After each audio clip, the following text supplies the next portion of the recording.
Welcome students.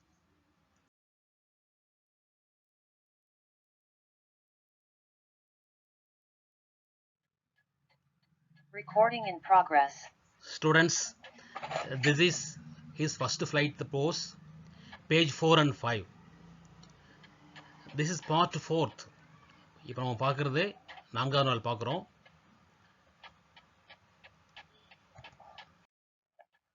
Lesson ஆரம்பிக்கிறோம். He was not falling headlong.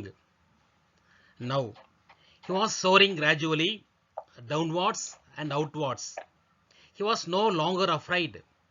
He just felt a bit dizzy. Then he flapped his wings once and he soared upwards.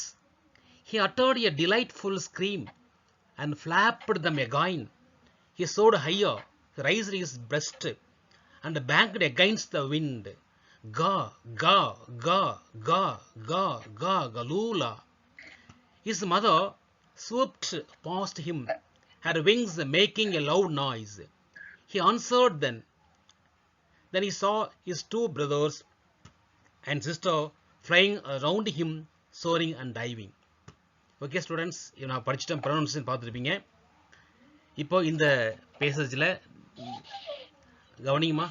இப்போ நம்ம வந்து இதை என்ன செய்வோம் அப்படின்னா மீனிங் பார்ப்போம். பாருங்கள், இதில் நியூ வேர்ட்ஸ் அதிகமாக இல்லை, ஹார்ட் வேர்ட்ஸ் அதிகமாக இல்லை. ஓகேவா? ஏற்கனவே நம்ம பார்த்து தான் வந்திருக்கு.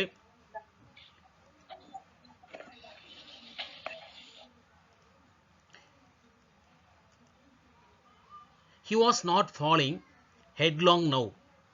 ஹெட்லாங்னா தலையிலாக இப்போ விழலது இல்லையா, தலையிலாக விழுந்து கொண்டிருக்கவில்லை.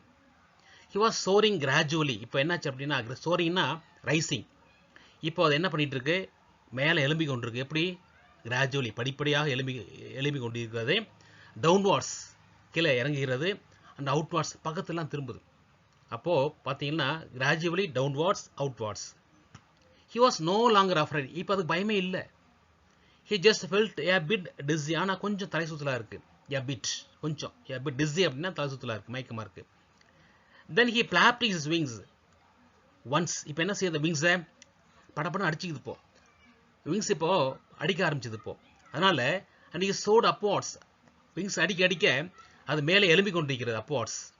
He uttered a delightful scream. delightfulனா சந்தோஷமாக அது வந்து கீச்சுன்னு கத்த ஆரம்பிக்குது. utteredனா கத்த ஆரம்பிக்குது. ஓகே, கத்துது. அண்ட் ஃப்ளாப்டு தம் எகைன், மீண்டும் அந்த இறகுகளை அடிக்க ஆரம்பிக்குது, பறக்க ஆரம்பிக்குது. ஹி சோட் ஹையர், இது உயரமாக பறக்கிறது. ஹையர்னா உயரமாக, சோடு அப்படின்னா மேல் எழும்புகிறது, ரைஸ்டு. ஆக மேலெலும்பி உயரமாக பறக்கிறது. ஹி ரைஸ்டு ஹிஸ் பிரஸ்ட், அதனுடைய மார்பை வந்து உயர்த்து கொண்டே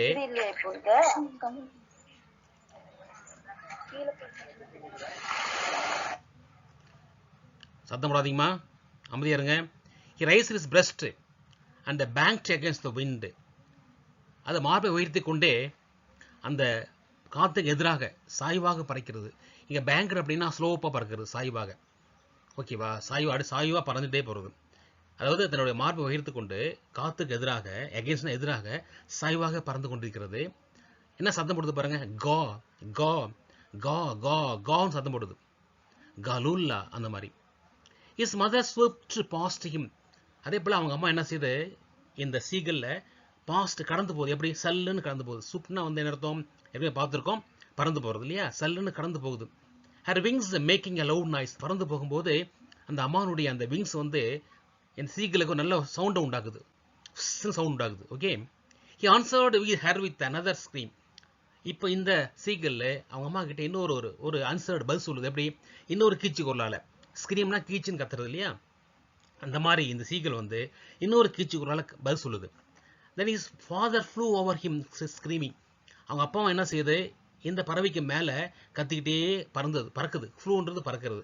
fly flow fly flew flown. Okay. Then he saw his two brothers. அவங்களுடைய 2 அண்ணன்மார்களும் அண்ட் சிஸ்டர் சகோதரியும் ஃப்ளைங் அரவுண்ட் ஹிம், அது சுற்றி வருது. சோரிங், மேல் எழும்புது. அண்ட் டைவிங், தலையில குதிக்குது அப்படியே. ஓகே ஸ்டூடெண்ட்ஸ், இப்போ இந்த பேராவில் பார்த்தீங்கன்னா இந்த பறவை இப்போ வந்து பறக்க கற்றுக்குது. இப்போ முதலுடைய ஃபஸ்ட்டு ஃப்ளைட்னு சொல்லுவாங்க இல்லையா, முதல் இந்த பறத்தல் அப்படின்றது அனுபவத்தை கொடுத்துருக்காங்க. ஸோ ஓகே, இந்த பேசேஜில் ஏதாவது டவுட் இருந்தால் நீ கேட்கலாம். நீங்கள் ஏதாவது வேர்டு டவுட் இருக்கா? No sir, nothing sir. Okay, நம்ம அடுத்த பேரா போகலாம்ல. No sir. சரிம்மா, மீட் பண்ணிக்குமா. மீட் ஓப்பன் பண்ணாதீங்க, Okay sir. அன்மியூட் பண்ணாதீங்க. அடுத்து போவோம். நெக்ஸ்ட் கவனிங்க. வெயிட் பண்ணுறீங்க. இங்கே பாருங்க, பேங்க்டு அப்படின்னா to move into a sloping position. Okay, அடிக்கடி அன்மியூட் பண்ணாதீங்கம்மா.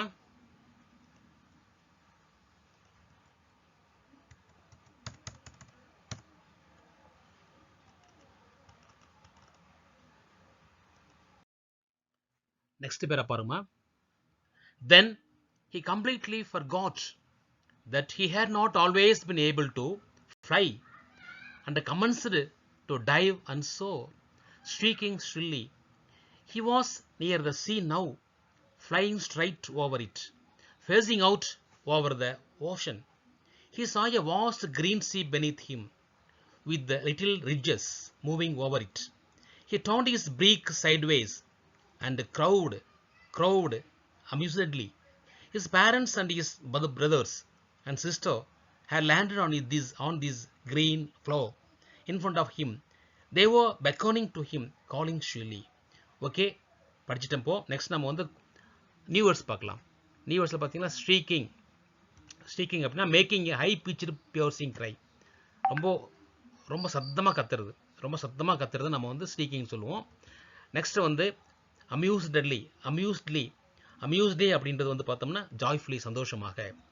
நெக்ஸ்ட் பெக்கனிங் அப்படின்றது making a gesture with the hand or head to encourage someone to approach or follow. நம்ம வந்து அவங்கள என்கரேஜ் பண்ணுறதுக்கோ இல்லை அப்ரோச் பண்ணுறதுக்கோ நம்ம கைகாலையோ தலையாலேயோ நம்ம வந்து என்ன செய்வோம், அசைக்கிற செய்கை காட்டுறது, செய்கைன்னு சொல்லுவோம். நம்ம செய்கை மூலமாக நம்ம கம்யூனிகேட் பண்ணுறது. ஓகேவா, நம்ம வாயில பேசாமல் செய்கை மூலமாக சொல்கிறது தான் பெக்கனிங் அப்படின்றது. ஓகே, மீனிங் பார்க்கலாமா. தென் பிறகு he completely forgot that he had not always been able to fly. நம்மளால் பறக்க முடியாது அப்படின்றது கம்ப்ளீட்டாக மறந்துடுச்சு அதுக்கு. அண்ட் commenced to dive, தலைகளாக அது வந்து என்ன பண்ணுறது, பறக்க ஆரம்பிக்குது. அண்ட் சோர், மேலே பறந்து ஆரம்பிக்குது. commenced diveனா வந்து தலைகளாக பறக்க ஆரம்பிக்குது. commenced சோர் அப்படின்னா மேலே எழும்ப ஆரம்பிக்குது. ஸ்ட்ரீக்கிங் shrilly, ரொம்ப சந்தோஷம் உறக்க கத்துது. He was near the sea now. இப்போ எங்கே இருக்குது அந்த பறவை? sea அப்படின்றது கடல் அருகில் இருக்கு. Flying straight over it, கடலுக்கு மேலே ஸ்ட்ரைட்டாக பறந்து கொண்டு இருக்கிறது. Facing out over the ocean, அந்த ஓஷனுக்கு மேலே ஃபேஸ் பண்ணிட்டு போயிட்டு இருக்கு, வேகம் பறந்துட்டு இருக்கு. He saw a vast green sea beneath him. அந்த சீகளுக்கு அடியில் மிக பரந்த அந்த பச்சை நிற கடல் அது பார்க்குது. வித் லிட்டில் ரிட்ஜஸ் அப்படின்னா வந்து அந்த அலைகள் மூலமாக, அலைகள் அப்படியே அசைஞ்சு போகுது இல்லையா, அசையும் போது முகடு மாதிரி வரும், மேடு மாதிரி வரும். அந்த மேடு ரிட்ஜஸ், அலைகளுடைய மேடு, அலையினுடைய முகடுன்னு திட்டுன்னு சொல்லுவோம் இல்லையா, நிறைய திட்டுகள் அப்படியே கடலில் தெரியும், அதை பார்க்குது. Moving over it. He turned his peak, அதனுடைய அழகை சைட்வேஸ் பக்கத்தில் திருப்புது. அண்ட் க்ரௌட் அம்யூஸ்ட்லி, ரொம்ப சந்தோஷமாக கத்துது. க்ரௌடு அப்படின்னா சத்தம் போடுது. His parents and his brothers and sister, அவனுடைய அப்பா அம்மாவும் கூட பிறந்தவங்களும் அண்ணனும் தங்கச்சியும் had landed on this green floor in front of him. அவனுக்கு முன்னாடி பச்சை நேர அந்த தரையில் உட்காந்துருக்காங்க, எல்லாரும் லேண்ட் பண்ணிட்டு இருக்காங்க.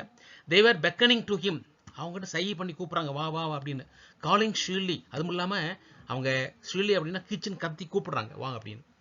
ஓகே ஸ்டூடெண்ட்ஸ், இப்போ இந்த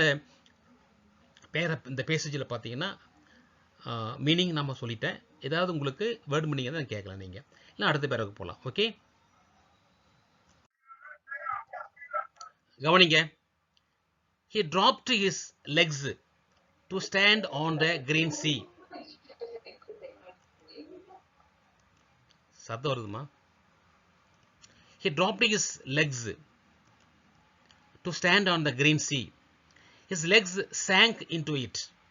He screamed with fright and attempted to rise again, flapping his wings. But he was tired and weak with hunger, and he could not rise, exhausted by the strange exercise. His feet sank into the green sea, and then his belly touched it, and he sank no further. He was floating on it, and around him. His family was screaming, praising him, and their bigs were offering him scraps of dogfish. He had made his first flight. He had made his first flight. Okay. இப்போ இதில் சில meaning பார்ப்போம். Exhausted அப்படின்னா meaning என்ன அப்படின்னா extremely tired, ரொம்ப tired, ரொம்ப களைப்பாகி போகிறது. ரொம்ப களைப்பாகி போகிறதா என்ன சொல்லுவோம் நம்ம? எக்ஸாஸ்ட்னு சொல்லுவோம் நம்ம. சரி, இப்போ பாருங்க மீனிங் பார்ப்போம். He dropped his legs to stand on the green sea. என்னுடைய காலு அந்த கிரீன் சீல வந்து நழுவ விடுது. His legs sank into it. அந்த தண்ணிக்குள்ள அவருடைய கால்கள் மூழ்கியது. sank அப்படின்னா மூழ்கிறது. Okay, sink, sank, sunk. He screamed with fright. பயத்தால கீச்சுன்னு கத்துது. ஃப்ரைட்னா பயம். பயத்தால கீச்சுன்னு கத்துது. And attempted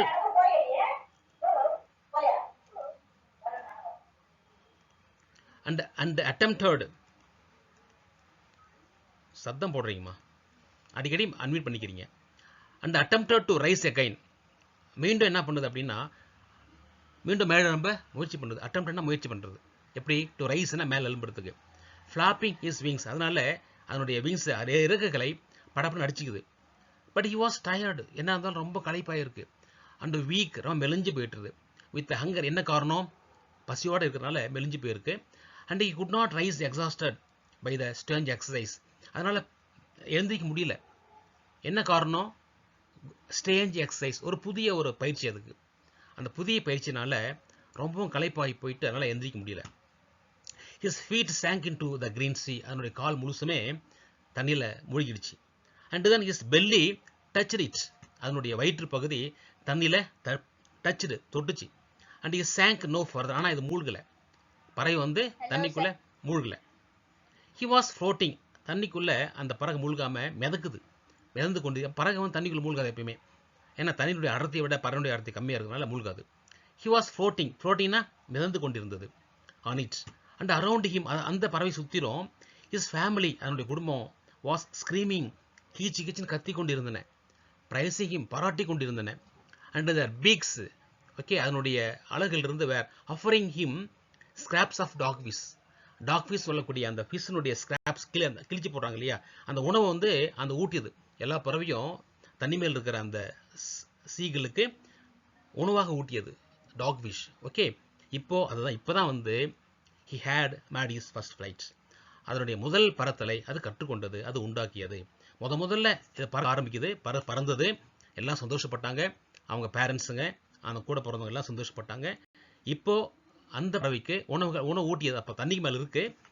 இப்போ தண்ணிக்கு மேலே டாக்ஃபிஷ் அப்படின்ற அந்த மீன் உணவு வந்து எல்லாம் ஊட்டுனாங்க.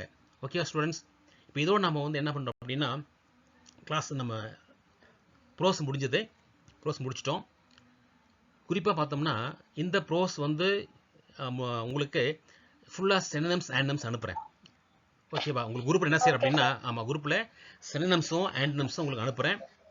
நீங்கள் வந்து முதல்ல ஃபர்ஸ்ட் எடுத்தோடனே உங்கள் ஃபேர் நோட் போட்டுங்க. அந்த ஃபேர் நோட்டில் சினோனிம்ஸ் ஆண்டனிம்ஸ் ஃபுல்லாக எழுதிக்கிங்க.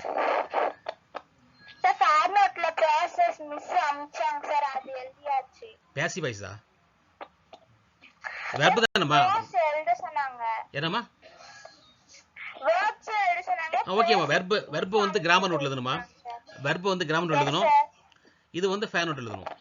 கிராமர் தனி எடுத்து போகிறோம். அதை வந்து நம்ம வெர்ப் என்ன செய்கிறோம், கிராமர் நோட்லையும். இந்த கொஸ்டின் ஆன்சர்லாம் இப்போ நீங்கள் எழுத ஆரம்பிக்கணும். முதல்ல நீங்கள் ஃபஸ்ட்டு என்னுடைய நியூ வேர்ட்ஸு, சினோனிம்ஸ், ஆண்டனிம்ஸ் எழுதி முடிச்சுட்டு அப்புறம் தான் நீங்கள் கொஸ்டின் ஆன்சர் எழுத ஆரம்பிக்கணும். ஸ்டூடெண்ட்ஸ், இப்போ நம்ம இந்த ஹிஸ் ஃபர்ஸ்ட் ஃப்ளைட் அப்படின்ற பாடத்தை நம்ம 4 டேஸாக நம்ம வந்து ஒவ்வொரு நாளும் 2 or 3 பேராகிராஃப் மூலமாக விளக்கமாக உங்களுக்கு எப்படி படிக்கணும், அதில் இருக்கிற ஹார்ட் வேர்ட்ஸ், நியூ வேர்ட்ஸ் என்னன்றதையும் உங்களுக்கு தெளிவாக சொல்லி புரிய வச்சுருக்கேன். தமிழில் மீனிங் சொல்லியிருக்கேன். இந்த பாடம் முழுசாக உங்களுக்கு நல்லா புரியும்னு நினைக்கிறேன். நான் அது மட்டும் இல்லாமல் இந்த பாடத்தை நீங்கள் வந்து 1 or 2 டைம்ஸ் எல்லாம் படிங்க. இதை படிக்கும்போது ரீடிங் வெரி இம்பார்ட்டண்ட். நீங்கள் படிக்கிறதுனால லிசனிங் கண்டிப்பாக நல்லாயிருக்கும், உச்சரிப்பு உங்களுக்கு பழகி வரும், அதெல்லாம் மீனிங் உங்களுக்கு புரியும், சென்டென்ஸ் மீனிங் கண்டிப்பாக நீங்கள் தெரிஞ்சுக்கணும். நீங்கள் டவுட் இருந்தால் நீங்கள் வந்து வாட்ஸ்அப்பில் கண்டிப்பாக நீங்கள் எனக்கு தெரிவிக்கலாம். டவுட் இருந்தால் நீங்கள் கண்டிப்பாக தெரிவிங்க, நான் உங்களுக்கு சொல்கிறேன். அது மட்டும் இல்லாமல் என்ன அப்படின்னா, இந்த பாடத்துக்கு சினோனிம்ஸ், ஆண்டனிம்ஸ் அனுப்புகிறேன். இது எத்தனை சினோனிம்ஸ் இருக்கோ, ஆண்டனிம்ஸ் இல்லாமல் அதெல்லாம் நீங்கள் வந்து ஃபேர் நோட் எழுதி வைங்க. அப்புறம் கொஸ்டின் ஆன்சர் எழுதிக்கிங்க, புக் பேக் கொஸ்டின் ஆன்சர் எழுதிக்கிங்க. கூடுதலாக அடிஷனல் கொஷின் இருக்கும். உள்ளார இன்டர்னல் வந்து அடிஷனல் கொஷின் இருக்கும். அதை நான் எழுதி அனுப்புகிறேன். அதையும் நீங்கள் படிச்சுக்கோங்க. அப்புறம் பேராகிராஃப்ஸ் எல்லாம் நான் வந்து அனுப்புகிறேன். அதையும் நீங்கள் படிச்சுக்கோங்க. இந்த லெசன் வந்து எவ்வளோ சீக்கிரம் முடியுமோ அவ்வளோ சீக்கிரம் நீங்கள் எல்லாம் படித்து நீங்கள் புரிஞ்சுக்கணும், அண்டர்ஸ்டாண்ட் பண்ணிக்கணும். டவுட் இருந்தால் வாட்ஸ்அப்பில் கேளுங்க. எந்த காரணம் கொண்டும் படிக்காமல் இருக்காதீங்க. எந்த அளவுக்கு நம்ம ரீடிங் நமக்கு இருக்கும் அந்தளவுக்கு உங்களுக்கு வந்து பர்ஃபெக்ஷன் இருக்கும். ஆங்கிலத்தை பொறுத்த வரைக்கும் படிப்பு தான் ரீடிங் வெரி இம்பார்ட்டண்ட். ரீடிங் படிக்கணும், அதே சமயத்தில் நிறைய எழுதி பார்க்கணும். ஓகேவா? தென் இந்த பாடத்துக்குரிய லெசன் முடிச்சிட்டோம், எல்லாம் ஆச்சு. அடுத்து நம்ம போயம் பார்க்க போகிறோம், புக் பேக்லாம் பார்க்க போகிறோம். ஓகே, இப்போ நான் என்ன செய்ய போகிறேன், இந்த வீடியோ உங்களுக்கு யூடியூப்ல அனுப்புகிறேன். நீங்கள் யூடியூப்ல என்ன செய்யுங்க அப்படின்னா, என்னுடைய பன்னீர்செல்வம் சி அந்த சேனலை சப்ஸ்கிரைப் பண்ணுங்கள். சப்ஸ்கிரைப் பண்ணிங்க அப்படின்னா உங்களுக்கு நோட்டிஃபிகேஷன்லாம் வரும். என்னென்ன வீடியோ போடணும் எல்லா வீடியோவும் நீங்கள் வந்து பார்க்கலாம். அது மட்டும் இல்லாமல் என்னுடைய பழைய வீடியோக்கள், கிராமர் வீடியோக்கள் நிறைய இருக்குது, அதெல்லாம் நீங்கள் பார்க்கலாம். இருந்தாலும் உங்களுக்கு ஆன்லைன் கிளாஸ் உண்டு. ஆன்லைன் கிளாஸ் மூலமாக எல்லாம் நடத்துகிறேன், நீங்கள் பாருங்கள். ஸ்கூல் நம்ம வந்து ரீஓப்பன் ஆகிற வரைக்கும் ஆன்லைன் கிளாஸ் உண்டு. டெய்லி 6 o'clock உண்டு. Okay students, thank you.